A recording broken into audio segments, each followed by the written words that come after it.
work, but actually it's going to take a fair bit of time and some tough choices to actually get all of these different things, rent to buy, leasehold schemes, RMA reform, all of those bits and pieces together in a nice integrated picture to actually make a difference. All right.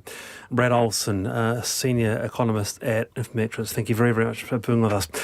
Quite a big response to that too, so we don't have time today, but we'll try and read out a couple of emails about this particular thing tomorrow.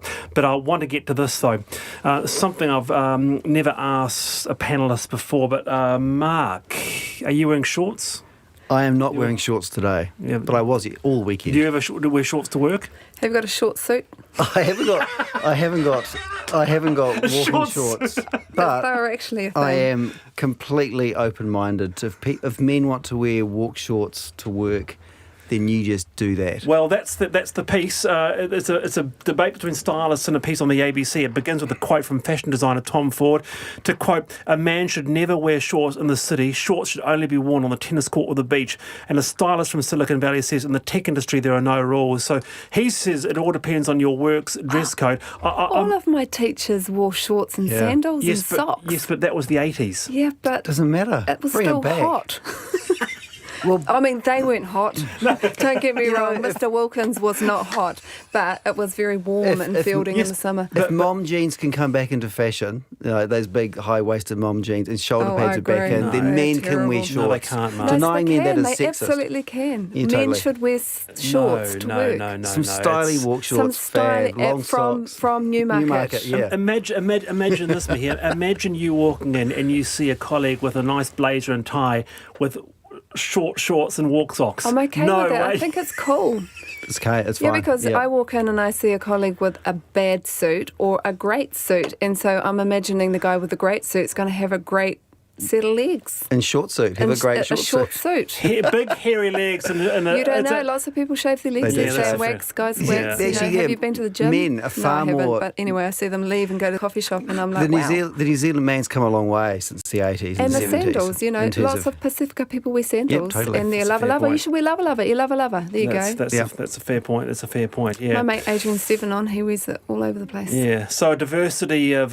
so you can see, Mark, as a stylist yourself, you can see it coming back in. Thanks. We don't need fashion designers prescribing what we should and shouldn't wear. I mean, they should just be throwing it all into the mix. And as in the great words of Richard Bach, the author said, argue for your limitations and sure enough they'll be yours. If you want to wear shorts, you wear shorts. This is a pro-short hashtag wear shorts. Panel. Well, the two of you, not for me. It's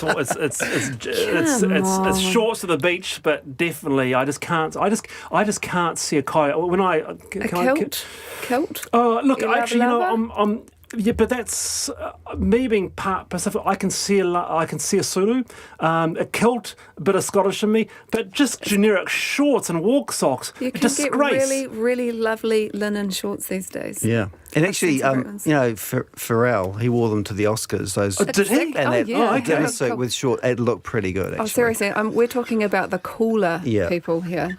They're all wearing short suits. We're not talking stubbies. No, we're not talking all due respect to sandals Tubbies, actually, stubbies, all due respect to them. And Teletubbies. Bit of response to this. Very polarised in that particular issue. Me here for was Mark North Thomas. Thank you very much for being with us. It can't be too short, though. No. Well, see, that's it. That's the problem, isn't it? To the knee. I think 3/4. Yeah, 3/4. I hate 3/4 length. Mark North Thomas, thank you very much. Pleasure. I'm back tomorrow. See you then.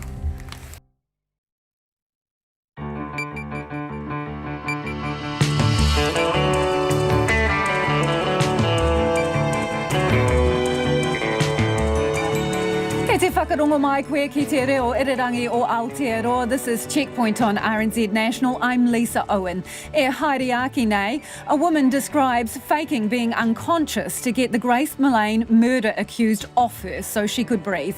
2 others who matched with the man on Tinder have given intimate evidence. 2 Australian states declare emergencies as more than 100 fires rage and they brace for catastrophic weather conditions in the next 24 hours. Proposed tough new gun laws could target gang members and increase search powers for police. And 2 men who forced their victim to dig his own grave get the best part of 2 decades in jail. Mount Albert locals mounted 24/7 protests to save exotic trees from getting the chop, and we head to the Hood in Hamilton. RNZ News at 5. Kia ora, ko Susana Leata tēnei. A woman who met the man accused of murdering Grace Millane has described how she struggled against him during sex. The Crown's case is that the 27-year-old accused strangled the British tourist in his apartment, but his defence team has said her death was an accident during consensual rough sex. The witness, who cannot be named, told the jury in the High Court in Auckland that she had connected with the accused on the dating app Tinder and they met for a drink last November. She told the man she didn't want to have intercourse and described how she struggled to breathe during oral sex. Her words have been revoiced. I was kicking around for about, it felt like forever, but it was probably only 30, 40 seconds. But I managed to tilt my head to the left so I could get the tiniest little bit of air. The woman said the man eventually got off her and he didn't appear to realise anything was wrong. The government's floating the idea of firearms prohibition orders to give the police powers to keep people deemed to be high risk away from guns. This follows 2 law changes introduced after the March 15th attacks, making assault and military-style weapons illegal and creating a national firearms register. The new orders could prevent people from living at or visiting a property where firearms are held and would give the police greater powers of search and confiscation. The Prime Minister, Jacinda Ardern, says they'd be aimed at those with a history of violent offending, gun crimes or family harm. Now we propose to target those who, through their actions, have proven that they do not deserve the privilege to come into contact with guns, those who operate outside the law. Jacinda Ardern says the government is seeking public feedback on how the orders should work. A Taranaki mother wept as she told the New Plymouth District Court about witnessing her daughter's life end in a head-on crash last year. Susan Kitely's daughter Olivia died on State Highway 3 in August 2018. The 18-year-old was returning to Waitara at 6 a.m. after dropping off friends at New Plymouth Airport. Mrs. Kitely was in another vehicle in front of her daughter and saw her worst nightmare unfold in the rear vision mirror. She was first at the scene. I looked at the car with my beautiful girl inside and felt that feeling no mother wants to ever feel. I instinctively knew she was gone. I said it out loud. She's dead. Susan Kitely. Kevin Ronald Bishel has admitted charges of dangerous driving causing death and refusing to give a blood sample. A measles case has been identified on a flight from Samoa to Auckland. The person, who did not realise they were infected, left our pier on the Air New Zealand flight NZ255 at 3:30 on Thursday, November the 7th, touching down in Auckland 3 hours later. The Auckland Regional Public Health Service is warning anyone who was on the flight or who passed through the airport at about 6:30 should watch out for measles symptoms. Those symptoms, which may start showing from Thursday this week, can include high fever, runny nose, a cough and sore red eyes. Former Ministry of Social Development boss Brendan Boyle says there was no political motivation behind his decision to brief his minister about Winston Peters' pension overpayment. The Deputy Prime Minister is taking legal action against Mr Boyle for briefing his then Minister Anne Tolley about the overpayment in the lead-up to the 2017 election. Mr Peters says the use of the No Surprises Convention for the briefing by officials was a sham. But Mr Boyle told the High Court in Auckland he completely rejects any allegation he acted politically. I had no political motivation in deciding to brief my minister. My overriding concern was the accountability of the Minister to Parliament and the potential risk to the government and MSD should questions as to the integrity of the welfare system be raised. Brendan Boyle said it was also completely appropriate for the No Surprises policy to apply, even though it was an operational matter. A key witness says he called a friend while Bernard Scantha was in Amber Rose Rush's home to joke he was party to a murder. The 32-year-old former Dunedin doctor is on trial for murdering the 16-year-old Miss Rush in February last year. The jury has today heard evidence from an 18-year-old the prosecution says is the witness who drove Mr Scantha to Miss Rush's home on February the 2nd. The Crown says Mr Scantha entered using a spare key and stabbed her to death to stop her coming forward with claims that would end his career. The 18-year-old witness says when Mr Scanther was inside the home, he called a friend. He says he told him he thought he was party to a murder, but says he was only joking and is prone to exaggeration. The witness says soon after Mr Scanther emerged with Miss Rush's phone covered in blood. A former police officer says armed police appear to be involved in routine policing after introducing a trial of armed response teams. This is after the police acknowledged that the armed teams won't only be involved in critical incidents, but also preventative patrolling in high-risk areas. Deputy Commissioner John Timms says armed teams will deal with whatever they come across when they're on patrol.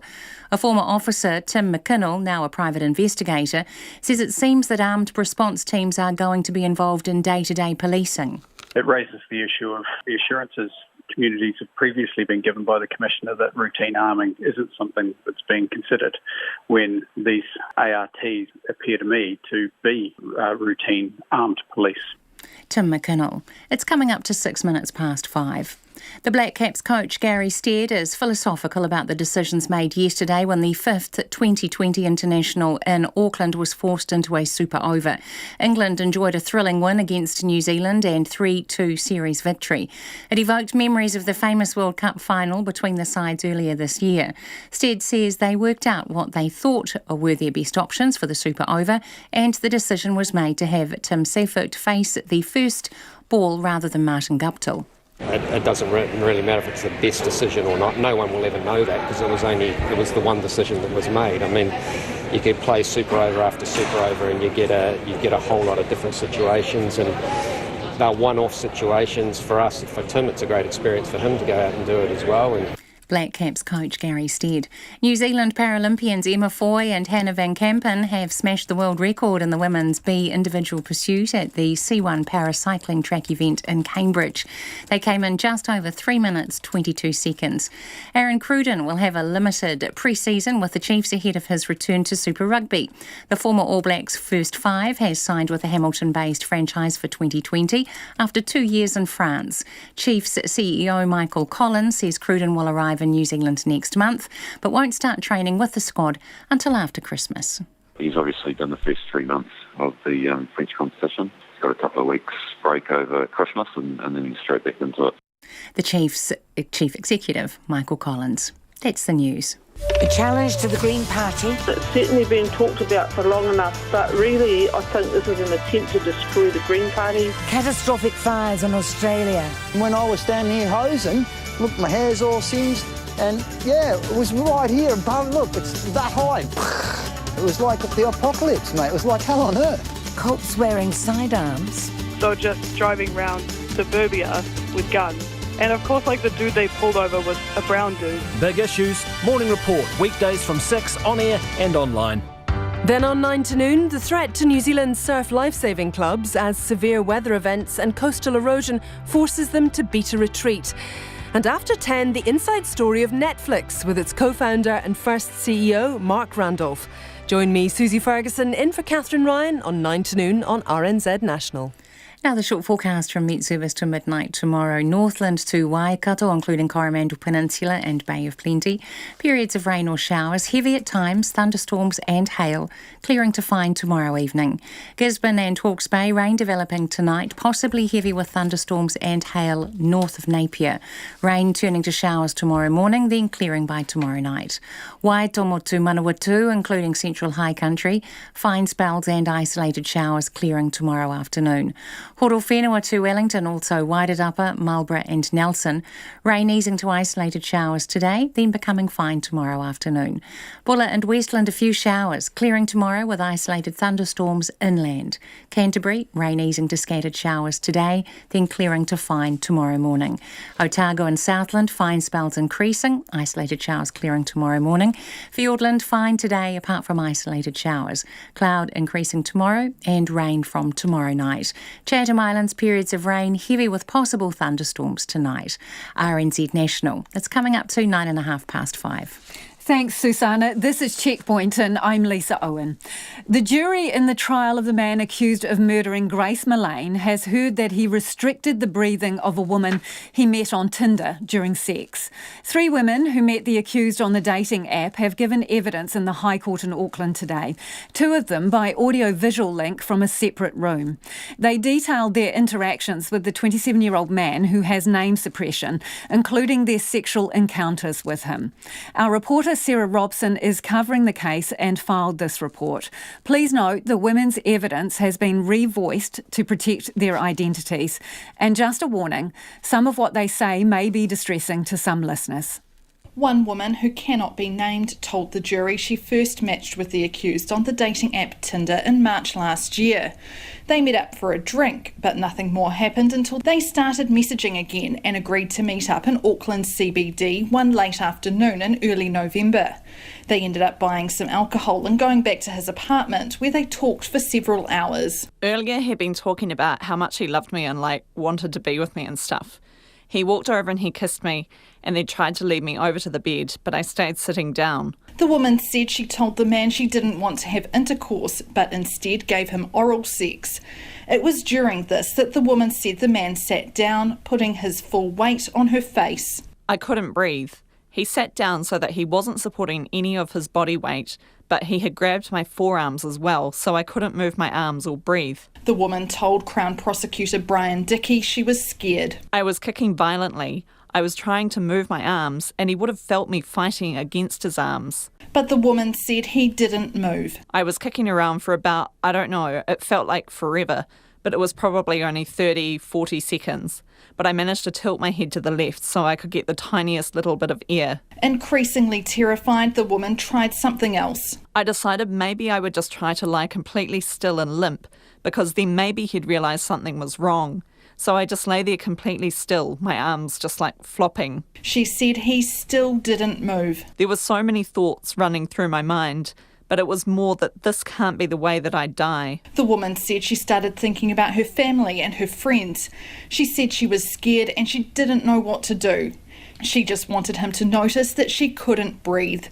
When he finally got off her, she said he asked her what was wrong. She told him she couldn't breathe and she said he turned to her and asked, "You don't think I did that on purpose, did you?" Through tears, she told the court she didn't know what to say. I was still trying to catch my breath. I think I was just in disbelief and shock. At times during the woman's evidence, Grace Millane's mother Gillian shook her head and wept. Under cross-examination by defence lawyer Ron Mansfield, the woman said she kept messaging the man out of fear he knew too much about her life. Mr Mansfield accused her of exaggerating her story once she knew the man was connected to Ms Millane's death. The woman told Mr Mansfield he couldn't minimise her experience and she wasn't lying. Earlier, the court heard from another woman who met the accused for sex after matching with him on Tinder. While messaging each other, she told him she enjoyed rough sex and being choked. When they did meet at his apartment, she said the man did choke her a bit with one of his hands around her neck. She said her breath was restricted, but it was the right amount of pressure and it was consensual. A third woman told the court she had also matched with the accused on Tinder, but had never met up with him.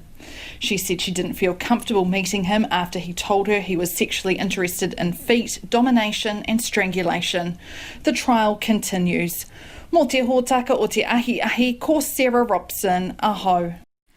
The government's looking to introduce a tough new law to ban so-called high-risk individuals from coming anywhere near guns, even legally owned ones.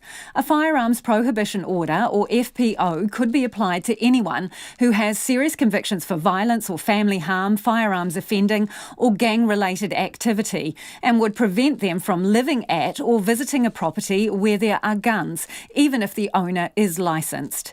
FPOs could be issued by the police and would allow them to search premises, a vehicle or person without a warrant. I asked Police Minister Stuart Nash who could be subject to these orders. Gang members, obviously, if they have committed crimes of violence or firearms offences, could well be covered under this. But just because you're a member of a gang doesn't necessarily mean that you will be subject to a firearms prohibition order. So you're ruling out it applying to gang members unless they have convictions. You're ruling that out now? Just because you are a member of a gang, it doesn't mean that you'll be subject to a firearms prohibition order. You said at least one conviction. Is that serious enough, one conviction, to warrant these limitations on your freedoms? No, so what we've done is in the consultation document, there are a range of scenarios we've put forward, and they range from, for example, 2 convictions, and they are convictions of violence or a conviction where a firearm has been used or a breach of a protection order, all the way through to, a number of convictions. Keeping in mind, and we've been very open about this, that firearm prohibition orders do breach human rights. But what I am keen to know from our community is where they see the health and safety and well-being of our communities versus the rights of an individual to associate. And where that balance lies, hence the reason why we're going out for consultation. And in practical terms, what would it mean? If there is an order like this against you, what would that mean? Well, it would probably mean that you cannot associate at a place or with a person or a club where there are firearms. So, for example, you could not go round to a firearms club, obviously. You could not visit someone who had firearms in their property. You could not drive in a vehicle where there are firearms being stored. You cannot be around firearms. So if you had a family member who lived on a farm, for example, and they had firearms there for pest control reasons, and you had an order against you, you couldn't go and visit those family members at their property, correct? Well, you certainly could not visit them in their house. No, you could not. Keeping in mind, Lisa, we are talking about the most violent and vile offenders in our community. Okay, so we're not just talking about Joe Average who has got a speeding ticket here. We're talking about those people who have committed crimes of violence and or crimes of violence involving firearms. Depending on what definition you settle on in this, so that is yet to be decided exactly. One of the suggestions is that these orders could be issued by the police commissioner. Do you think there's sufficient independence in that? Well, that's how they're done in Australia. So a number of Australian states do have these firearm prohibition orders, and they are issued by the commissioner. But again, in the discussion document, we have talked about whether they're issued by a court or issued by the commissioner. What we haven't done in this document... What do you think? You're the police minister, so I'm wanting to get an idea of where you sit on this. Do you think having the police issue these orders gives enough independence in a matter that you've already recognised could encroach on people's freedom of movement and their rights? Well, we've been very clear in the document, and we have been clear on this is how the Australian states do it. However, we've also been clear in the document that there is an argument that these must be imposed by a court. So again, I haven't a preference at all, and I am, I'm genuinely keen to hear what the people of New Zealand have to say, because as mentioned, we often have to balance up with individuals' human rights versus the health and well-being of our communities. And just a very simple example is when police pull someone over for a breathalyzer test, that is a breach of someone's human rights. But as a community, we have decided that breach is worth it in terms of the health and well-being of our community and our society. But you do think we need to go down this path? We need this? Yes, I do think we do need to go down this path. So why did you vote against it when it was suggested by Chris Bishop that we have these orders? You and the rest of Labour voted against this in 2018. You could have already had these in place. No, because his bill was far too narrow. It focused only on gangs as opposed to other serious violent offenders. And it didn't have any of the new search powers or the additional search powers that we're discussing in the document. So we just didn't think that legislation was fit for purpose at all. You voted it down. You voted it down at first reading, though. You could have gone to the select committee. Could have made changes. I'm just wondering, did you make a mistake back then? No, it was fundamentally flawed, the legislation. We think that when you're looking at a regime like this, you need to be a lot more considered in what you're doing. You need to understand the implications of it.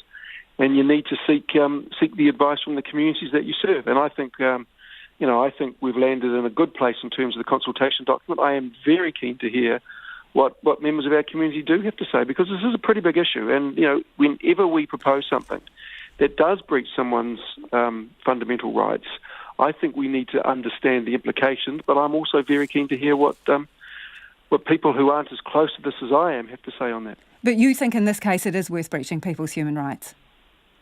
Well, I think we do need an FPO regime. Also, I wouldn't be putting out the discussion document. But, it may well be that 95% of people come back and say we don't need this. And that's the Police Minister, Stuart Nash. As he said, he's keen to hear what people think on this, and so are we. So do get in touch. Text us on 2101. You can tweet us at Checkpoint RNZ. What should be the criteria for issuing a firearms prohibition order? Should simply being a gang member be enough? And should it be the police or the courts who deal with this? And how long should they be in force for? You could also email us at checkpoint@rnz.co.nz. Let's head to Australia now, where huge areas of New South Wales are burning. 3 people have died and more than 100 others have been given medical assistance as early season bushfires race through suburbia and rural areas. At least 150 homes are destroyed and the figure is expected to rise. There are 72 fires burning across the state, with 36 not under control, and other fires burning in Queensland. Alex Perrottet reports.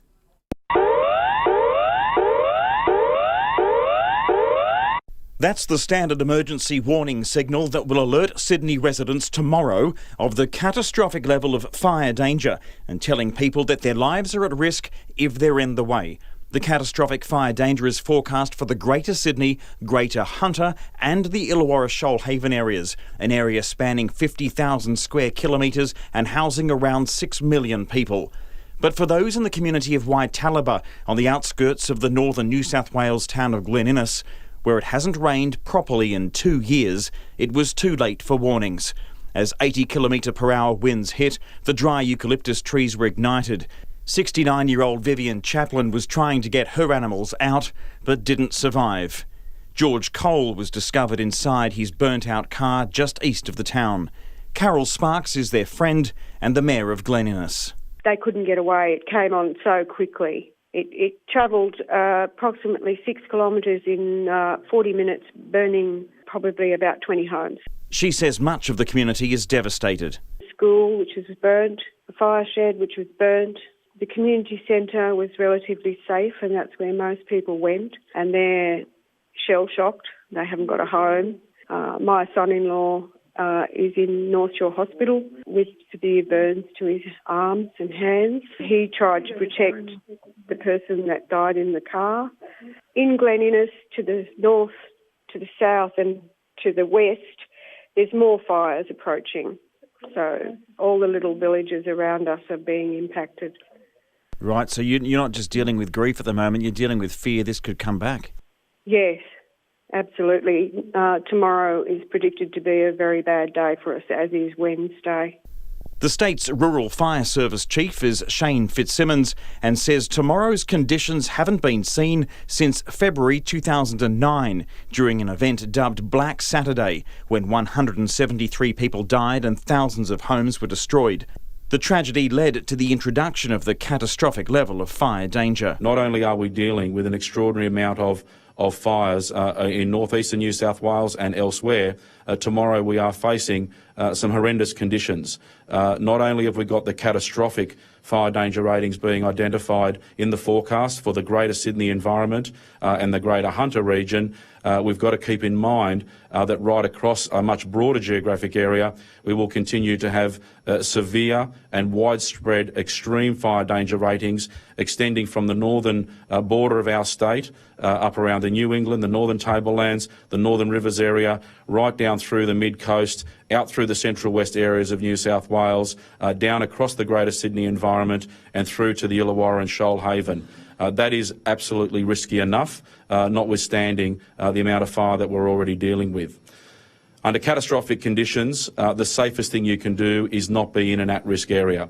Catastrophic conditions, the focus is principally and foremost on life safety. Life is at risk when it comes to catastrophic conditions, and as we've said for decades now, we cannot guarantee a fire truck at every home. We cannot guarantee an aircraft will be overhead every time a fire is impacting on your property. We cannot guarantee that someone will knock on the door and give you a warning that there's fires nearby. And we certainly cannot guarantee that despite our best efforts, the technological tools available will deliver you a message in time. The populated regional councils on the edge of Greater Sydney are bracing for the worst. Barry Calvert is the mayor of Hawkesbury City Council in the northwest outskirts of Greater Sydney, an area surrounded by bushland and prone to fires.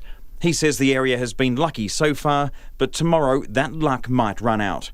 We're not looking forward to this catastrophic fire danger tomorrow because fire breaks out in our area. It's very hard to manage it. We have some very steep and isolated country. Barry Calvert says he hasn't seen anything like it before. This is extremely unusual. I don't think this is normal weather patterns. I think climate change is taking effect. We've had this great long drought, which has meant everything is just ready to burn, and there's no rain on the horizon. So I think many of our summers are going to look like this in future, and we really need to take it seriously and realise we're in a new era as far as bushfires go. Carol Sparks in Glen Innes says she's seen devastation of wildlife as well.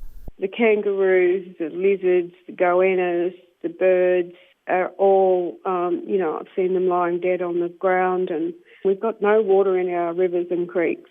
It is totally destroyed. And there's more coming because, the temperatures are just going to rise now from now till March, April. So, we're in trouble.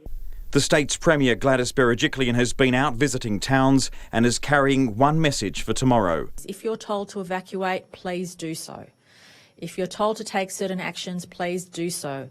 And for heaven's sake, stay away from bushland tomorrow. Barry Calvert says no one should be trying to be a hero and they should heed the warnings. There's not much you can do with a garden hose when you've got, flames 20, 30 metres high. So you really need to look after your life and the life of your loved ones and make sure everyone's safe. For Checkpoint, Alex Perrottet. It's about 26 minutes after 5 and you're with Checkpoint on RNZ National. We will put Alex's piece up online. You can see the horrendous pictures of the fire there and also the wildlife, some of the koalas with protective little, socks or shoes on their feet having been caught in the fire.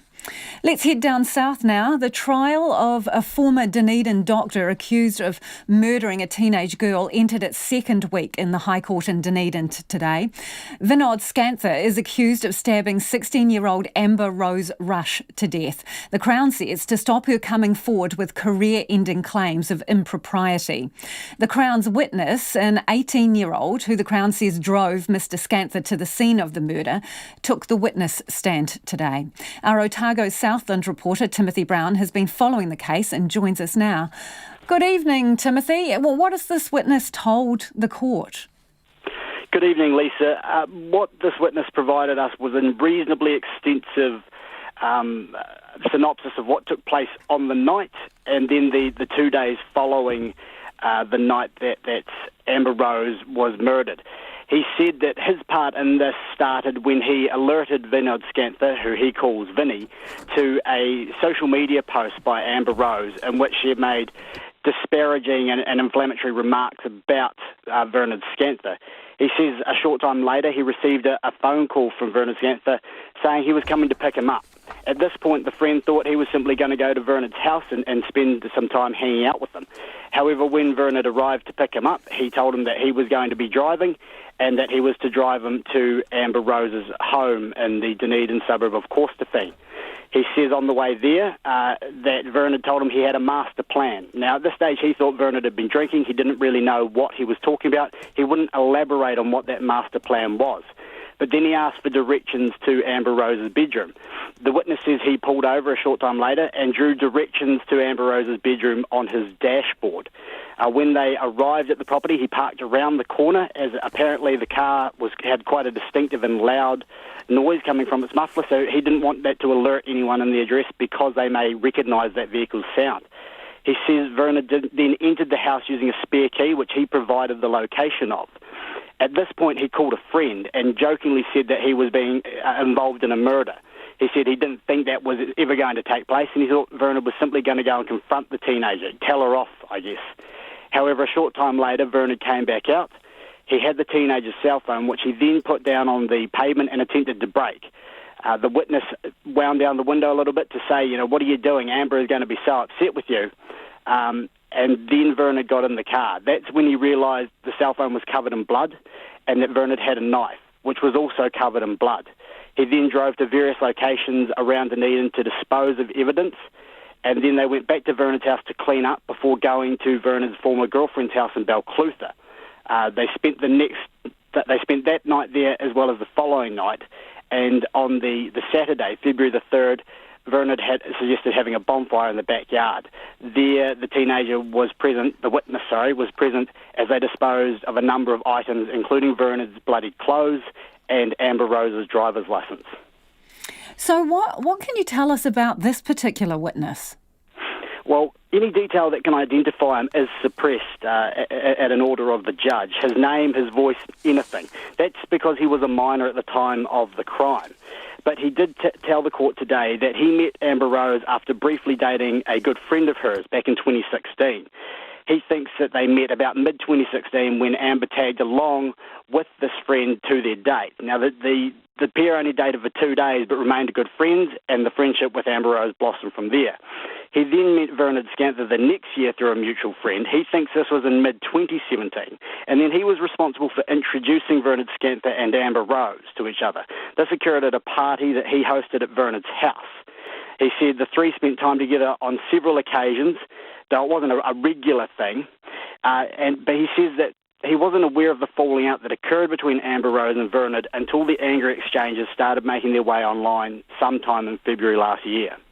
So did this witness face cross-examination at all today? Well, he took the stand first thing this morning at about 10:30, and he remained there all day. His evidence took up the entirety of today, including 3 video interviews with the police that were played for the jury before he faced questions from the Crown. But the defence didn't get a chance to cross-examine him, so he will return to the stand tomorrow when Jonathan Eaton QC will be able to ask questions for the defence. Thank you for that. That's Timothy Brown, our Otago Southland reporter, talking about that murder trial in the High Court in Dunedin.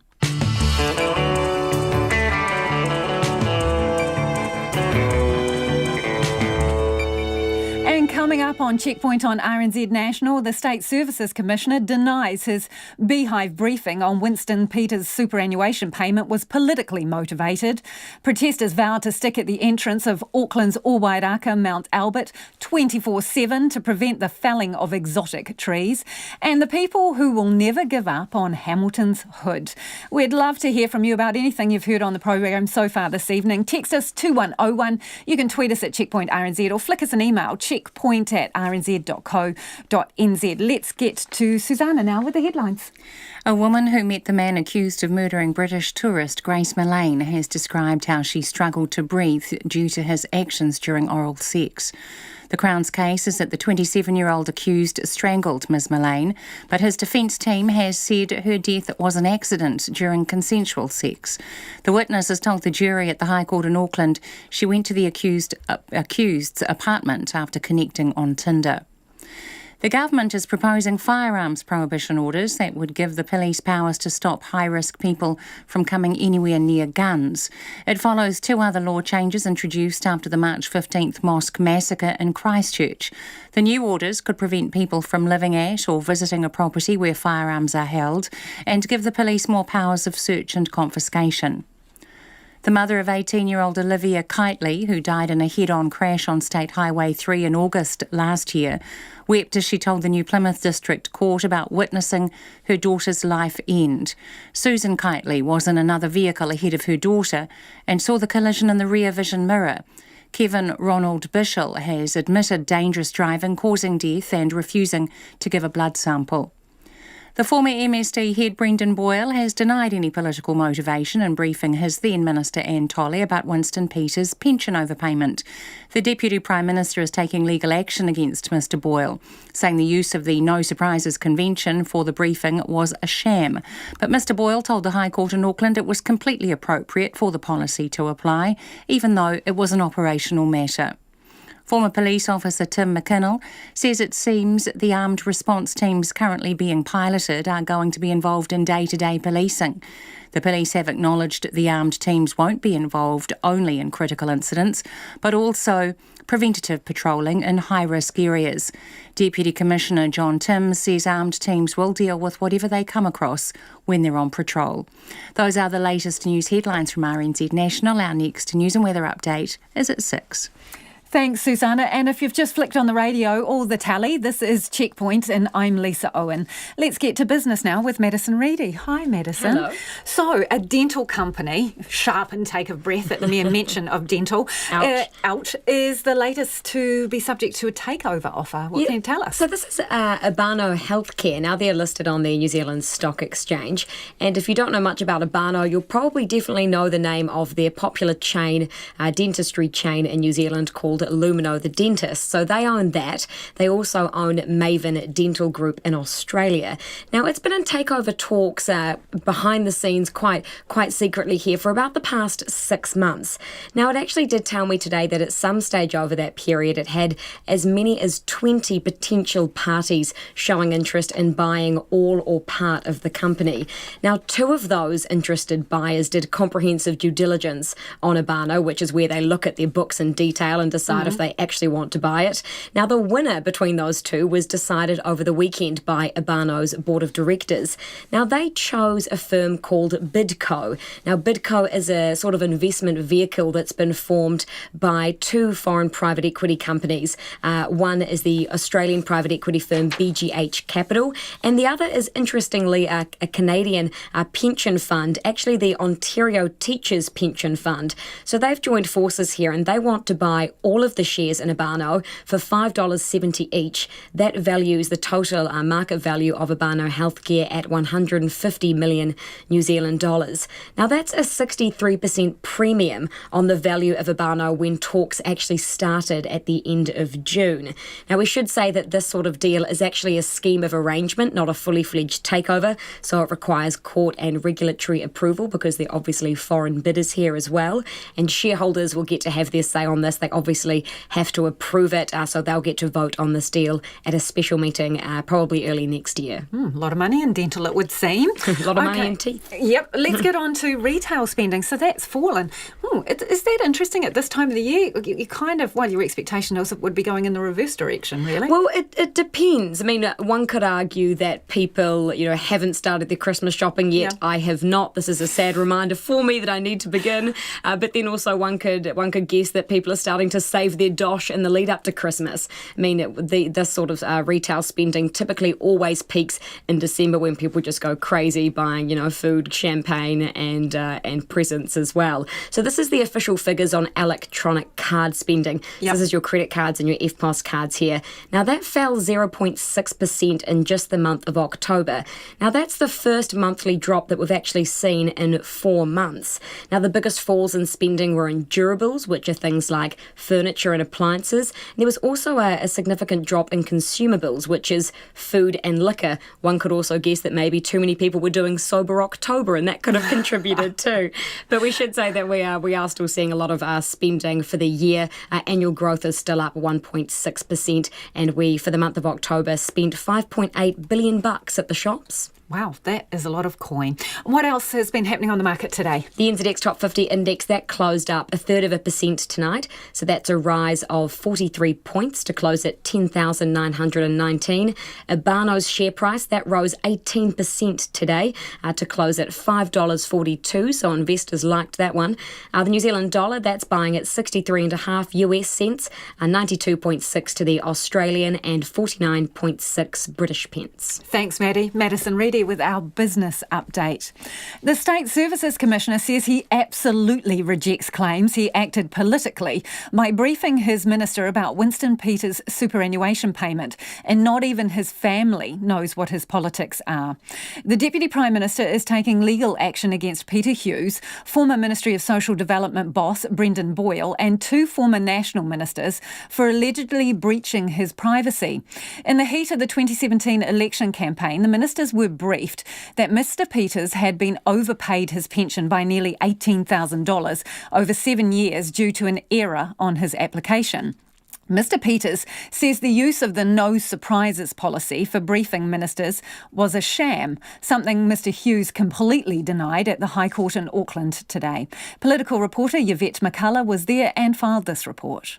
State Services Commissioner Peter Hughes took the witness stand to defend himself and his decision to brief his minister Paula Bennett under the no surprises policy. The allegations that I acted politically are untrue and unfounded, and I absolutely reject them. Mr Hughes says political neutrality is central to his role, and he is charged with setting standards of integrity across the public sector. He says any suggestion he acted against this principle is false. I am confident that nobody, not even my family, knows what my politics are. This is something that I never discuss, and I never ever let politics enter into what I do or the decisions I make. Not once in all of the time that I have worked as a senior public servant has anyone accused me of political partiality or anything close to it. Mr Hughes says the overpayment and the Ministry of Social Development's handling of it went to the heart of the integrity of the state sector. And he says it happened against the backdrop of former Greens co-leader Materia Ture's admission she made false statements to receive more benefit payments. He says ministers have a responsibility to assure the House their ministries have acted appropriately, and in this case, to assure Mr Peters was treated equally and without fear or favour. But he was grilled by Mr Peters' lawyer, Brian Henry, about whether those assurances could have been made without naming his client. That's correct, isn't it? No, I don't agree. With respect, I think that would have been too vanilla to meet the requirements that were on Mr Boyle to brief his minister on this matter. So a memorandum setting out all the facts, just leaving out his name, is too vanilla. Is that what it comes down to? Yes. Ministry for Social Development boss Brendan Boyle also took the stand this afternoon and told the court he rejected allegations the decision to brief his minister was political. I had no political motivation in deciding to brief my minister. My overriding concern was the accountability of the minister to Parliament and the potential risk to the government and MSD should questions as to the integrity of the welfare system be raised. He told the court it would be nonsensical and erode trust if information relevant to their portfolios was withheld from ministers because it was sensitive or had political implications. Mr Boyle also says Mr Peters' claim that no surprises shouldn't apply to operational matters is incorrect. I have never met a minister who did not expect to be kept abreast of any significant matter happening in their portfolio. Mr Boyle will be cross-examined tomorrow, and then the court will begin hearing closing arguments. In Auckland, for Checkpoint, Yvette McCullough. The sister-in-law of a man who was forced to dig his own grave before being brutally murdered has described how she is now scared to sleep in the dark. David James Lothian and James Taylor Webby stabbed, stripped and buried Alex Latimer in Hawke's Bay in September last year. The two men were today sentenced to life imprisonment for his murder. Anusha Bradley was at the High Court in Napier and filed this report. And just a warning, some of the details in her report are disturbing. We advise audience discretion. 30-year-old Alex Latimer was a small-time drug dealer. On the evening of September 30th last year, he was lured to a rural Hawke's Bay property on the pretence of a drug sale. Justice Dobson described how his killers then pounced on him. He was then set upon by both of you, beaten about the head and forced around the side of the house and then around to the back of the property. He was hit with a shovel as he was dragged to the rear of the property. Once you had dragged Mr Latimer round to the back of the house, Mr Lothian, you directed Mr Webby to hit him again with the shovel, and Mr Webby, you did that, hitting him over the back and the head. Mr Latimer went quiet and a shovel was then thrown at him and he was ordered to dig his own grave. Justice Dobson described how Alex Latimer died from stab wounds and blunt force trauma as his family members sobbed in the packed public gallery. The stab wounds resulted in a number of injuries in his right lung, plus one of the large veins draining into his heart and his liver. Injuries to his head had caused some bleeding on the brain, and he had fractures on the left side of his 6th and 7th ribs. Mr Latimer was first buried in a shallow grave before his killers moved him to a deeper one 10 metres away. His sister-in-law Megan Latimer described the impact of his death on her and her husband. Nightmare invade and plague my nights while my husband tries to avoid sleep altogether. I fear being alone in the dark, the still and empty space that leaves room for evil to dwell. I refuse to sleep with the lights off. In fact, I leave as many lights on as I can in a pathetic attempt to make believe that Alex is not killed. Justice Dobson urged Alex Latimer's killers to read the other victim impact statements from his family. Your limited dealings with Mr Latimer may only have been in the context of drug dealing, but clearly he had another life in a close-knit family where he gave and received considerable love and support, and your brutal killing of him was entirely unprovoked. Lothian and Webby's lawyers both argued a sentence of life imprisonment without parole was too harsh for people as young as them. Crown Prosecutor Steve Manning said a life term with a minimum non-parole period of 20 years for 27-year-old Lothian and a slightly lesser term for 24-year-old Webby was justified. And I say that, sir, in the context of what can only be described as a brutal and callous murder. Sadly, sir, as Your Honour has read, one of the most disturbing aspects of this case is that there was an element of premeditation such that the victim knew he was going to die well in advance of him dying. Justice Dobson agreed with the Crown, which said a 2-year discount was appropriate for the guilty pleas before trial. He sentenced Lothian to life imprisonment with a minimum non-parole period of 20 years for his leading role in the attack. With a history of violent crime, he was also issued with a third and final warning under the 3 strikes law. Webby was also sentenced to life with a minimum non-parole period of 17 years and 9 months. In a statement on behalf of Alex Latimer's family, the police say they're happy with the outcome today and it brings some degree of closure for his family. In Napier for Checkpoint, Anusha Bradley. It is about 14 minutes away from 6. I'm Lisa Owen and you're with Checkpoint on RNZ National. We're keen for your feedback. You can text us on 2101 or you can tweet us at Checkpoint RNZ or email checkpoint@rnz.co.nz. Protesters blocking the entrance to Auckland's Owairaka Mount Albert vow to stay there around the clock to prevent about 300 exotic trees being felled around the summit. Helicopters and heavy machinery are set to be used to cut down trees, including eucalyptus and pine, as part of a plan to regenerate natives. The Tupuna Monga Authority has Auckland Council's permission to fell the exotics and plant thousands of natives on the Monga. But protesters would rather see the exotic trees removed over time, allowing native saplings to grow. Amy Williams reports. Richie Afford has spent much of his life visiting Owairaka Mount Albert. The 96-year-old lives nearby and recalls visiting the Maunga when he was a child, enjoying picnics with his family on the summit. He says he wants the exotic trees to stay put. Well, I'm just concerned generally that with the welfare of the mountain and the birds and the trees that have been planted by people and the cherry trees especially, and I'd like to see them saved. Mr Afford's relieved a native kahikatea he secretly planted on the mountain decades ago will not be cut down. Local resident David Longland says he'd prefer the trees are removed over a decade rather than in one foul swoop.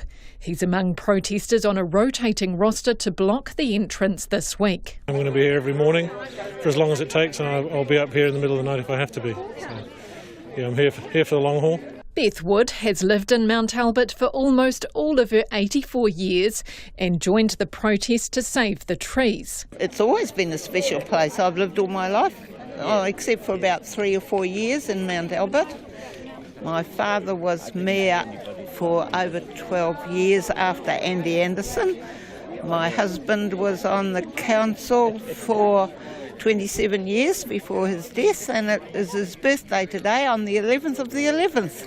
So that's one of the reasons I'm here. Honour the Monga member and Mount Albert resident Anna Radford was at the summit early this morning leading the protest. She supports native plantings on the Monga but does not want over 300 trees removed at once. Ms Radford says the group will support other communities whose Monga faced a similar haircut. We'll definitely be supporting other communities that have got it coming their way. We're hoping to stop this madness. Exotics aren't evil. They have a really crucial role to play in supporting birds and wildlife. The Te Puna Monga Authority says the felling of exotics will not clear the summit of trees and is part of a wider restoration program for the city's 14 Monga. Its chair, Paul Majuri, says there have been 3 stages of public consultation over the past 3 years, with the latest round just a few months ago to get feedback on the Te Puna Monga Authority Integrated Management Plan strategies. He says ecologists, arborists, archaeologists and noise and traffic experts are among experts who provided information for an application to remove the trees at Owairaka, which was approved and is available for public viewing. It's been the subject of expert assessment in terms of potential effects, so I'm aware of some of the public commentary around harm to bird species and the like. Those are the subject of some very detailed conditions in the resource consent, and also relevant that we have support for this particular project from both the Tree Council and Forest and Bird. Mr Majuri says cutting down the exotic trees all at once will leave a lighter footprint. Deferring the Millane program is only going to increase the potential for effects. So again, that's been the subject of assessment in terms of expert reports, decision by the council in terms of appropriate conditions, and the upshot of that is we have a resource consent and a program which repeats the experience we've had on other Monga, which has gone very successfully. Despite the public consultation, Eden Albert local board member Rachel Langton says she only became aware of plans to fell the exotics all at once 2 weeks ago. I certainly didn't get the impression it was going to happen so drastically overnight. I thought it was going to be a long-term transitional process, protecting the birds and the trees and the Monga. Heavy equipment being used to cut down the trees isn't due to arrive on the Monga until next week, but protesters say they have no plans to leave and will be there as long as it takes to save them. For Checkpoint, Amy Williams. Let us know what you think on that one. Shall they get rid of the exotic trees, some 300 all at once, or would it be a better plan to fell them over time? You can text us on 2101, you can tweet us at Checkpoint RNZ or email checkpoint@rnz.co.nz. Dunedin will not run out of water after a massive fire damaged the city's water supply, but it will come at a cost. The fire took hold near Middlemarch on Saturday, spreading across around 5,000 hectares of grassland and into one of the city's main catchment areas. While the fire has been contained, Dunedin now faces a summer without its largest water supply, which has been contaminated. Tess Brunton reports from Dunedin. For residents on the hills of Dunedin, the Deep Stream and Deep Creek catchments are their water lifelines. They're the only two that are able to gravity feed the higher elevations and have enough water to service the city's daily average demand of 44,000 cumecs. But Deep Stream, which supplies about 80% of the city's water needs, could be out of action for up to a year after becoming contaminated with firefighting chemicals and ash. Dunedin City Council 3 Waters Group Manager Tom Dyer says the fire caused far more damage than the council had initially forecast. When we were contingency planning for this type of risk in the past, we were thinking if the catchment were to ignite, we might be looking at, say, 10% of it burning, which would be a much different picture in terms of water quality and the quality of that water and our ability to treat it. However, in this case, we've had roughly between 50 and 75% of the catchment burn. The demand on water is nearly split in half between the hilly and low-lying suburbs. The city does still have 2 other catchments, as well as Deep Creek, but Tom Dyer says they require additional work to supply water to the Mount Grant Reservoir, which supplies Dunedin's hills. We do have a backup pump, so we can transfer water from the low levels to the high levels at a rate of about 14 cubic metres a day. And when you add 7,000 cubic metres a day from Deep Creek, that makes up that roughly 20 figure. but there's not much room for error. Tom Dyer says it will cost $3,000 each day to run the pump until the deep stream catchment is back online. The city has enough water to cater for its citizens, but Mr Dye says residents will need to conserve water to make sure restrictions aren't needed this summer. Dunedin Mayor Aaron Hawkins says work is underway to find out how bad the contamination is. Samples have been taken from deep stream and sent away for testing, at which point we'll know the extent of the damage and be able to work up options for remediating that as quickly as we can to bring that supply back on board. NIWA hydrologist and climate change scientist Daniel Collins says fires can have a longer-term impact than putting a catchment temporarily out of action. Fires can affect the availability of water supply through ash or firefighting chemicals, but also in the longer term by changing the vegetation across the landscape and how much water can be yielded from a water supply catchment. The council has plans to build a pipeline and pump station from its new Ross Creek reservoir in the coming years, adding 8,000 cubics to the Mount Grand reservoir. Tom Dyer says the council wants to ensure water security for its city's future. Having a resilient water supply can largely be about having your eggs placed in strategic baskets rather than all in one. We're looking to make sure that our network has flexibility to be able to deal with most risks. The contamination results of the deep stream catchment should be revealed later this week. In Dunedin for Checkpoint, Cortes Brunton, TNA. Hamilton's Enderley is one of the poorest neighbourhoods in the country and has been for 60 years. As part of an RNZ series exploring the country as its population nears 5 million, Max Toll wanted to know how a neighbourhood could be left behind as a city and a country changed around it. He went to Enderley on a rainy day and found people who will never give up on the hood.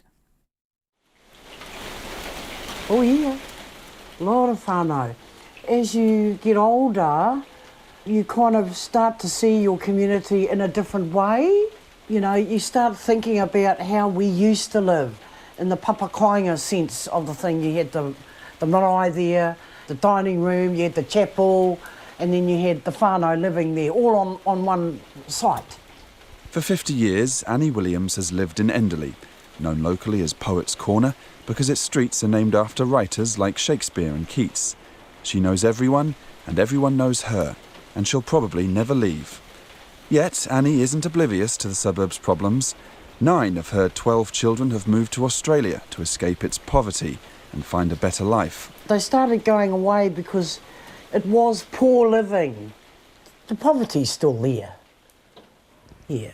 I don't even think that's even going to change. Across Hamilton, about 1,000 homes are under construction.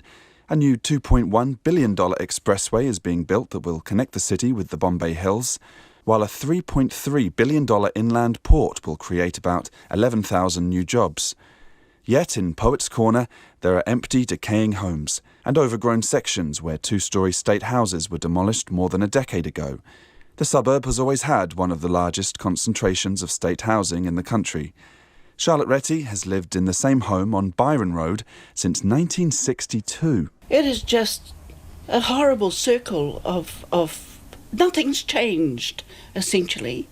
That, I think, is due socially and politically. The will to make that change, the will to integrate families, fully integrate families and provide opportunities for them to get out of that lifestyle, if you like, is all talk. She's lost count of the times that fences, including hers, have been smashed in fights. I absolutely hate the idea of dumping people in areas for the purpose of housing alone, where there's going to be no opportunities for them to break out of that cycle. Poets' Corner has always been synonymous with crime. Famously, in 2007, the post office refused to deliver to the suburb after a gang shootout. The police say things have improved in the past few years, but Alvina Edwards, a Maori tutor who has lived in Poets' Corner for 20 years, disagrees. About a year ago, she heard a tapping on her front door and opened it to find a fully camouflaged man holding a rifle. He put the gun to her head and pulled the trigger. The gun clicked. It was probably a scare thing or wrong address, I don't know. My son thought I was going to die. I thought I was going to die and my children would die. And I put it down to I was a Māori woman, because if that happened to a Pākehā woman in a rich suburb, I tell you now, it would be splattered all over the news. And still, many of those living in Poets' Corner will never give up hope. It is their home and their community and something they can call their own, despite its flaws. Charlotte Retty's children call it the hood, but what was once an embarrassing term when they were young is now one they refer to with pride. They're proud to be from the hood. It's about the people, yes. It's about the people. It's about teaching parents to be parents. It's about teaching, the skills for women, the skills that are needed for men. It is about those things. And yes, people sometimes need a hand up. It's hard when they're continually being rubbished as second class, but I think there's hope. And I think you have to have hope, otherwise you'd die thinking, oh my goodness, is nothing good ever going to come out of all of this? For Checkpoint, Max Toll. And you can read more about Poets' Corner and further stories from the Now We Are 5 Million series at rnz.co.nz. 5 the number millions. Lots of feedback on the exotic trees being culled from Mount Albert. This person says it's tree racism. They are perfectly good trees, provide homes for thousands of birds. RNZ News at 6. Ngā mihi nui ko Susana Leata tēnei. A woman who says she was suffocated by the man charged with murdering Grace Millane has been accused of lying. She's one of 3 women the Crown has called today who met the man through the dating app Tinder last year. Annika Smith reports. The 27-year-old man denies murdering Ms Millane in his apartment after a Tinder date last December. This morning, a woman told the jury he suffocated her for several minutes during oral sex. Ms Millane's mother cried as the woman described feeling like she was going to die and thinking of her friends and family as she struggled underneath the man. The woman said she kept messaging the man afterwards out of fear he knew too much about her life. Under cross-examination, the man's lawyer, Ron Mansfield, accused her of exaggerating her story once she knew he was connected to Ms Millane's death. The woman told Mr Mansfield she wasn't lying. Ātuite ko Timatua ko Annika Smith aho. The government is considering sending more firefighters to Australia to help get catastrophic bushfires under control. The Prime Minister says she contacted her Australian counterpart, Scott Morrison, this morning and offered the country's full support. 6 New Zealand specialist firefighters are already in Australia, and Ms Ardern says during their phone call, Mr Morrison said he had spoken to one of them while visiting the affected areas. Ms Ardern described the fires as devastating. I made the offer to definitely let us know if further support is required. I understand at the moment we're working through an additional request. The Prime Minister, Jacinda Ardern, the authorities in Australia today declared a state of emergency in New South Wales and Queensland. 3 people have died and 150 houses have been destroyed. The Police Minister says firearms prohibition orders could apply to people belonging to extremist ideological groups, but much of the detail still has to be worked out. The government's floating the idea of firearms prohibition orders, which would be aimed at those with a history of violent offending, gun crimes or family harm. They could prevent people from living at or visiting a property where firearms are held and would give the police greater powers of search and confiscation. The Minister, Stuart Nash, says the government wants the public's view on how they should work, including who could be targeted. There's a lot of water to go under the bridge before we come up with a proposal. We talk about fundamental human rights, and I think it's always a question we're asking ourselves. The right of our people to feel safe in their home and their community versus the right for someone to associate with people who have firearms. And this is the balance we're asking our communities to give us advice on. The Police Minister, Stuart Nash. A key witness says he called a friend while Bernard Scanther was in Amber Rose Rush's home to joke that he was party to a murder. The 32-year-old former Dunedin doctor is on trial for murdering the 16-year-old Miss Rush in February last year. Timothy Brown was in court. The 18-year-old witness told the High Court at Dunedin that he drove Mr Scanther to the 16-year-old's home late on February the 2nd last year. The Crown says once they got there, Mr Scanther stabbed Miss Rush to death to stop her coming forward with claims that would end his career. The witness told the jury he never expected him to kill her. However, while Mr Scanther was inside, the witness called a friend and joked he was involved in a murder. The witness says soon after Mr Scanther emerged from the home with Miss Rush's phone covered in blood. He will take the stand again tomorrow. In Dunedin, Timothy Brown. Police in Hong Kong have used live ammunition during clashes with protesters. Footage broadcast on social media appears to show an officer shooting a demonstrator in the torso at point-blank range. The masked man is seen collapsing to the floor. The BBC's Martin Yip says it's the latest in increasingly violent confrontations with the security forces. This is already the third confirmed gun shooting incident. Back on October the 1st, there was one young man injured, also by live ammunition at close range. And then there was a second teenager injured in the district of Yuen Long just a few days later. If protesters were so grieved and they wanted to express their anger towards the death of the student in the past week, this shooting incident might also just pour more oil to the fire, if I can put it that way. Martin Yip reporting from Hong Kong. Protesters blocking the entrance to Auckland's Ōwairaka Mount Albert are vowing to be there around the clock to protect 300 exotic trees from being felled in one go. Heavy machinery and helicopters will be used to cut down the trees, including eucalyptus and pine, as part of a wider plan to regenerate native trees. One local resident, David Longland, says he would prefer the trees are removed over a decade rather than in one fell swoop.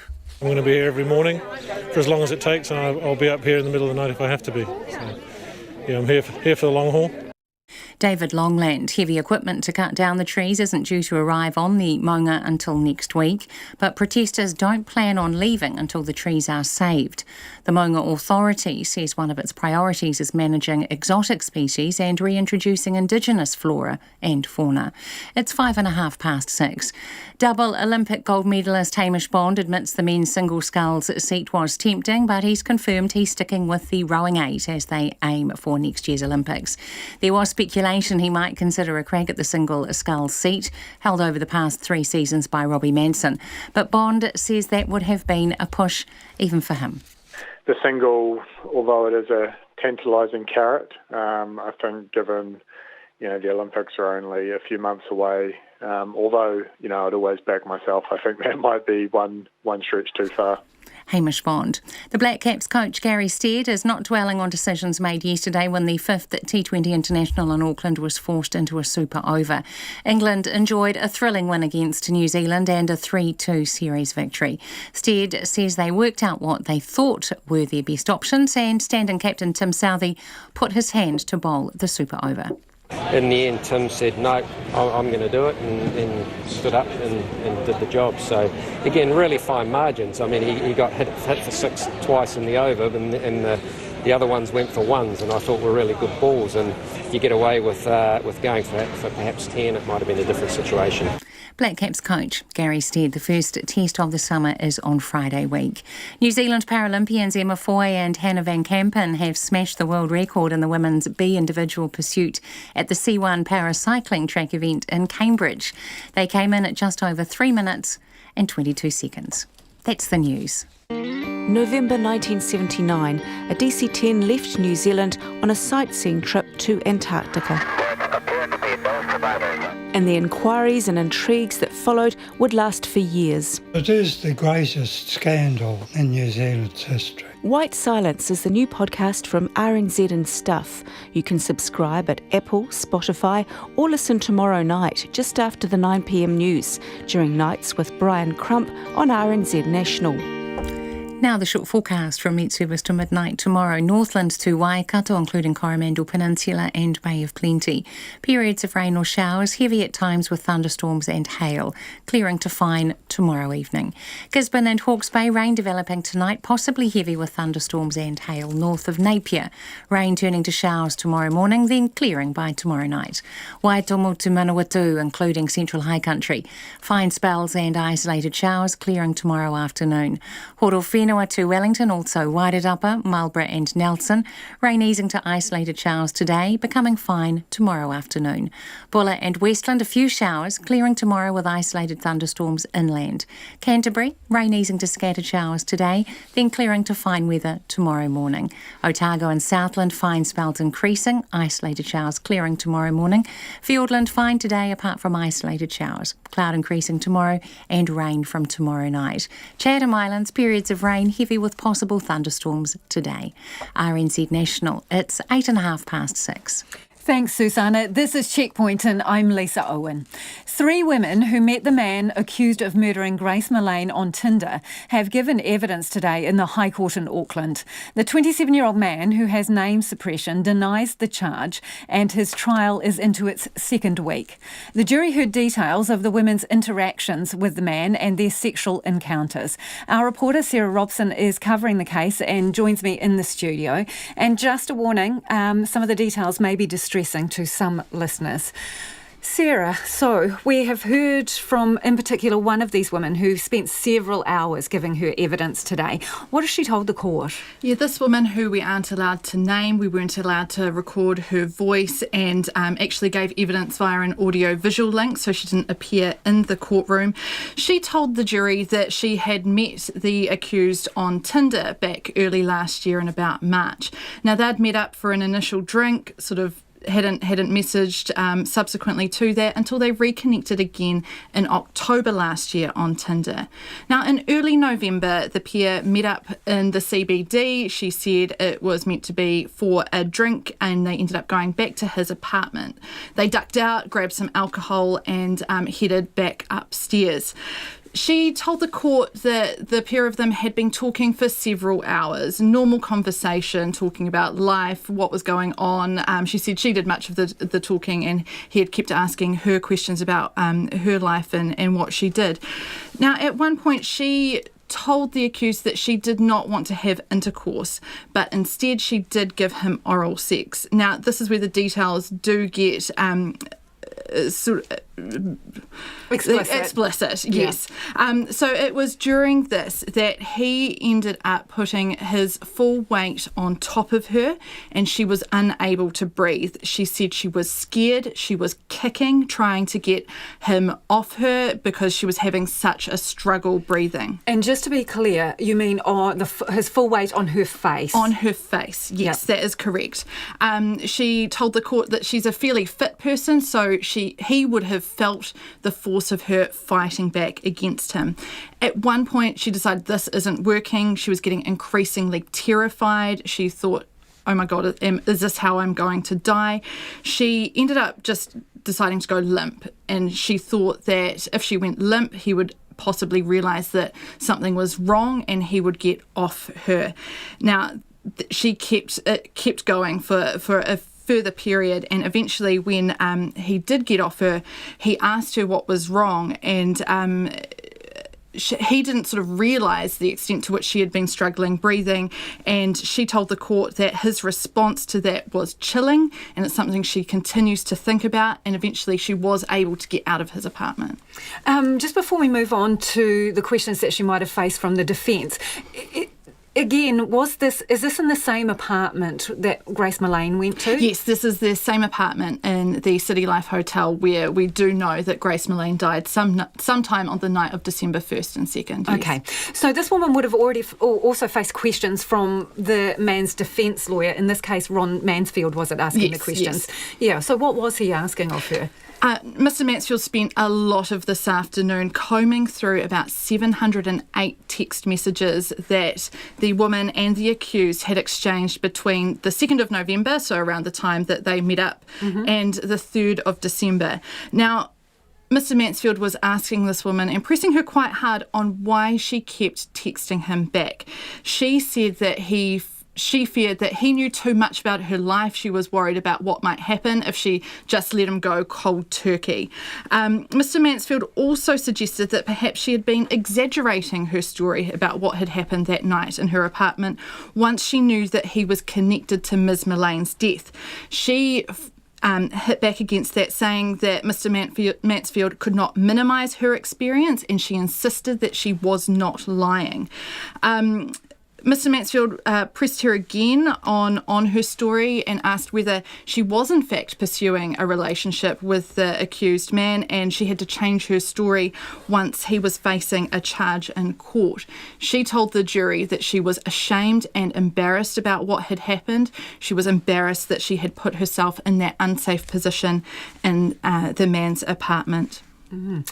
And there were two other women who also gave evidence. They were earlier in the day. So what did they have to say? That's right. So the first woman we heard from had also met the accused on Tinder when they were messaging. She had actually told him that she was into rough sex and being choked. They did meet up for sex at his apartment, and she told the court that the man did in fact choke her with one of his hands around her neck. She said her breath was restricted a bit, but it was the right amount of pressure, and the key here is it was consensual. We heard from another woman who had also been messaging the man on Tinder but had never actually met him in person. She told the jury that he had told her that he'd expressed an interest in some of his sexual interests. They included feet, dominating and strangulation.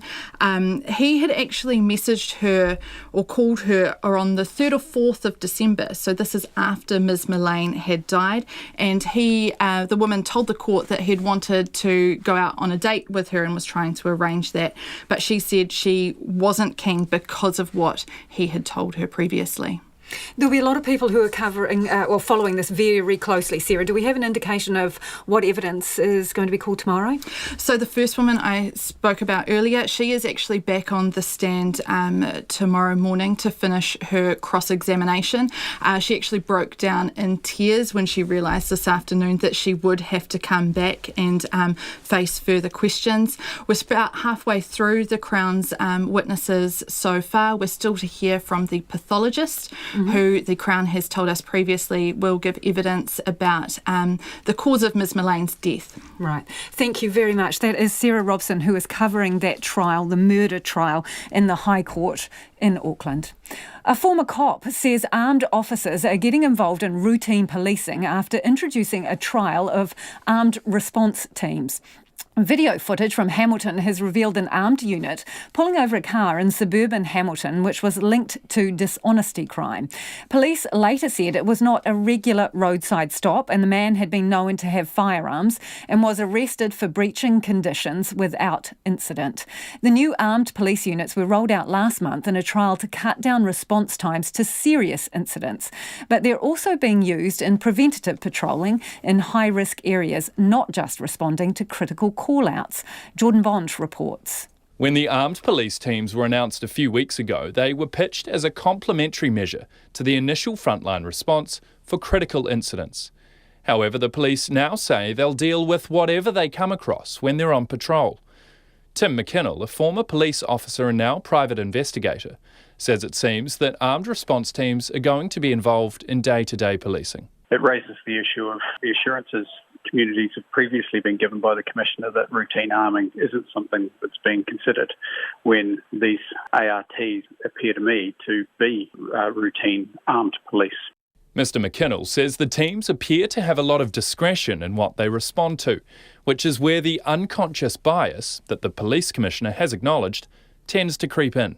We look at other parts of policing in New Zealand, the deployment of dogs and tasers. They're areas where ethnic minorities, Māori in particular, are overrepresented. So it begs the question whether these ARTs are also going to be disproportionately deployed on Māori and Pacifica communities. Hamilton's Deputy Mayor Jeff Taylor says he's comfortable with the way the teams were initially pitched as a response to serious events, but is not certain that this situation was a critical or high-risk incident. I'm probably not convinced that that was the case. On this one, I don't know for sure, but certainly there are some questions that need to be asked, I think, just to make sure the community is comfortable with it. He says he backs police's judgment and expects them to be judicious in how they use the teams. The Prime Minister, Police Commissioner and Police Minister maintain that New Zealand Police will not be routinely armed. The Minister, Stuart Nash, says he's comfortable with how the stop of the man was handled, because he had a warrant out for his arrest and had been known to carry firearms. They can sit back in the station and, wait for things to happen, or they can be patrolling our communities, keeping us safe and ready to de-escalate situations as they arise. And I think the vast majority of New Zealanders would rather have these officers out in our communities ready to go to de-escalate situations, high-risk situations, as and when they arise. The 6-month trial is less than 1 month in. Mō te hōtaka o te ahi nei, ko Jordan Bond, tēnei. It's 19 minutes after 6, you're with Checkpoint on RNZ National. Hong Kong police have reportedly opened fire on protesters, hitting at least one person as chaos erupted across the city. Local media say police fired live rounds at protesters on the eastern side of Hong Kong Island, and images on social media show a police officer shooting a young man at point-blank range. Video footage shows a protester lying in a pool of blood with his eyes open.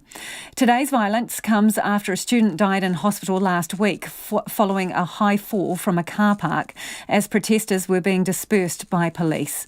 The ABC's David Sparks reports police are taking a significantly harder line as the demonstrators enter their 6th month. Volley after volley of tear gas canisters launched into the crowds as police marched forward.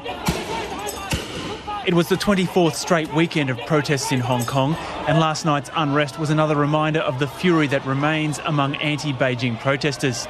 They trashed shopping malls and vandalised a train station and a restaurant seen as pro-Beijing. Earlier in the day, punches were thrown and batons used as plainclothes police arrested protesters they accused of vandalism.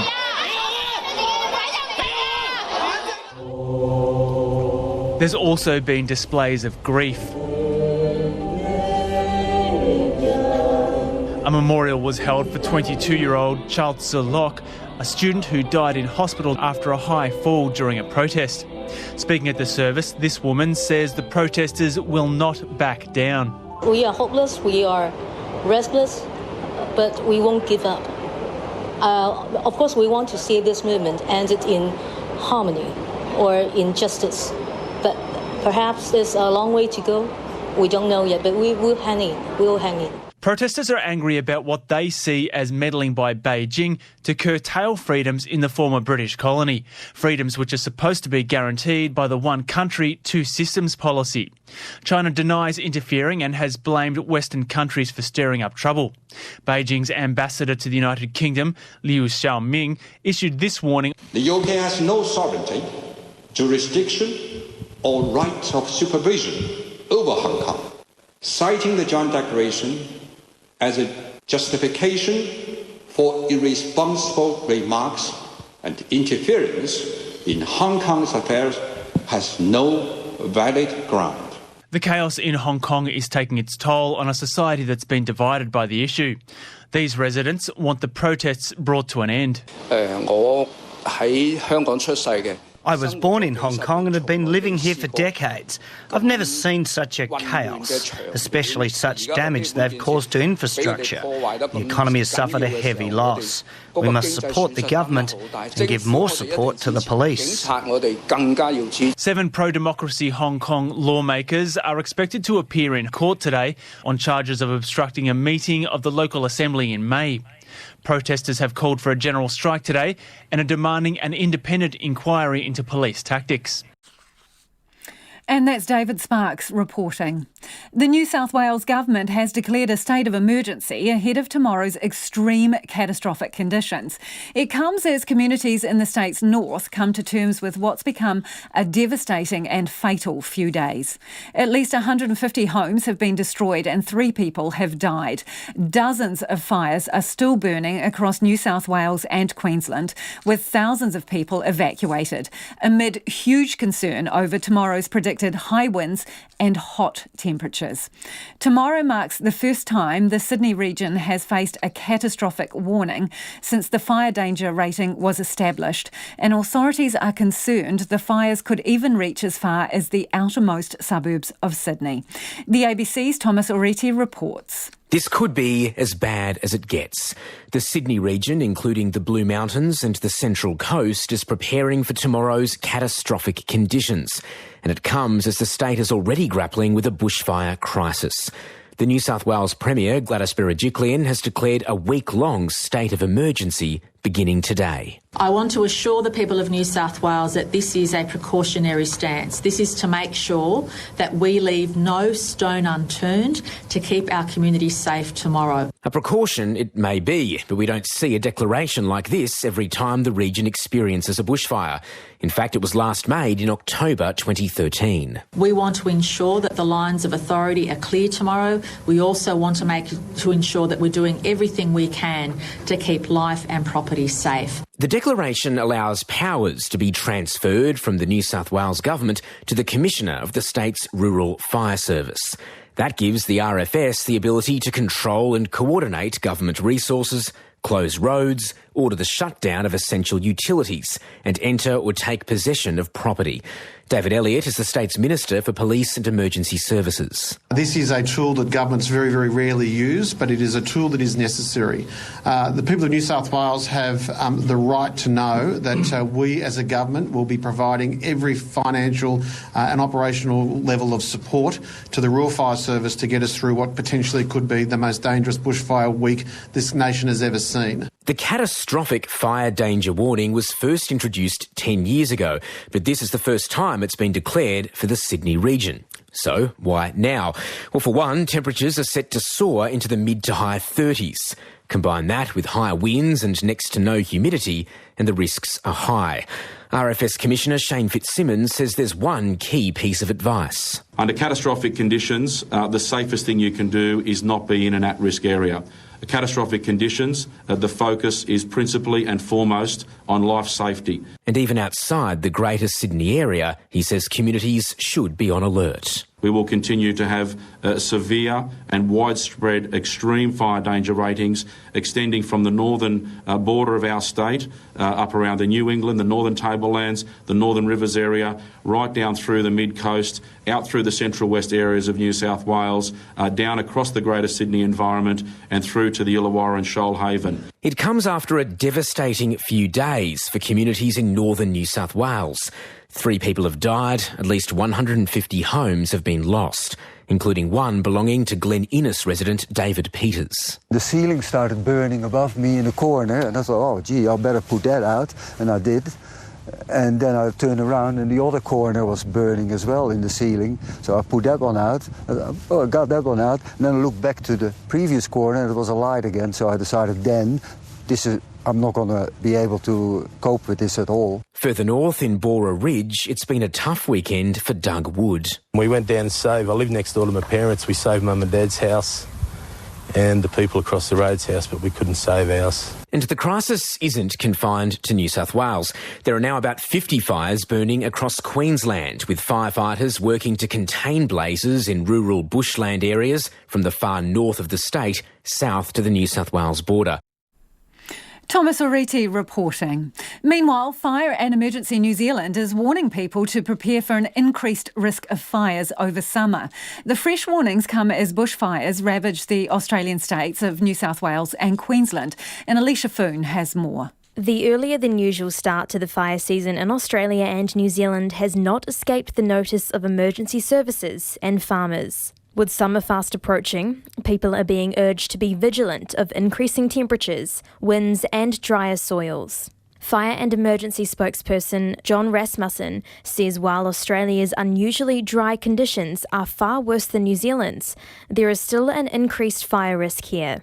We've had a number of fires in the Otago area recently, including the one over the latter part of last week and over the weekend. So we are concerned. We can get fires at any time, as long as the weather conditions and the fuel are dry enough. NIWA is predicting a hotter than average summer for parts of New Zealand, as forecaster Ben Knoll explains. The windiness is expected to be above average over the next couple of weeks, and that is not an ideal ingredient to have around when there is an elevated fire risk. And with that dryness that we do have currently across much of the country, yes, perhaps that risk is a bit higher than normal. Fire and Emergency is also reminding farmers to do housekeeping and cut down vegetation. Federated Farmers says since the Nelson Tasman fires in February, farmers have been reviewing their fire safety procedures and will be taking more precautions to prevent any wildfires from spreading. Fire and Emergency's John Rasmussen says the general public needs to play their part as well.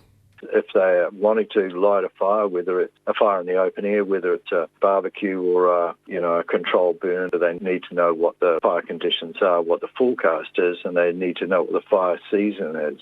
Fire and Emergency New Zealand is advising people to check its website before lighting outside fires to make sure they aren't prohibited in that location. For Checkpoint, ko Elisha Foon tēnei. Let's get some of your feedback before we head off for the evening, and a lot of you getting in touch about Auckland's Wairaka Mount Wellington, where there are around-the-clock protests there to prevent Mount Albert it was, to prevent 300 exotic trees being felled around the summit. A lot of you agree with the protesters. This person says, leave the exotic trees, all in capitals. What nitwit wants them gone?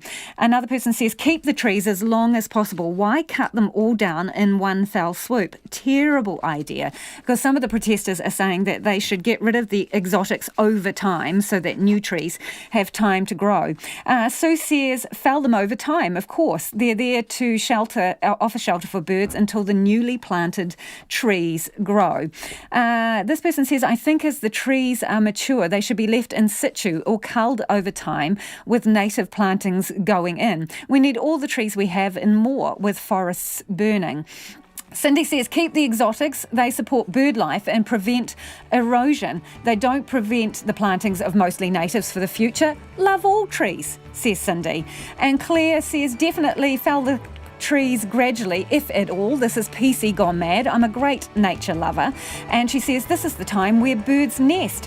When will we ever learn, says Claire. When will we ever learn? So there you have it. Overwhelming response. Back tomorrow. RNZ News headlines at 6:30. A woman who says the man charged with Grace Millane's murder was suffocating her has been accused of lying by the defence.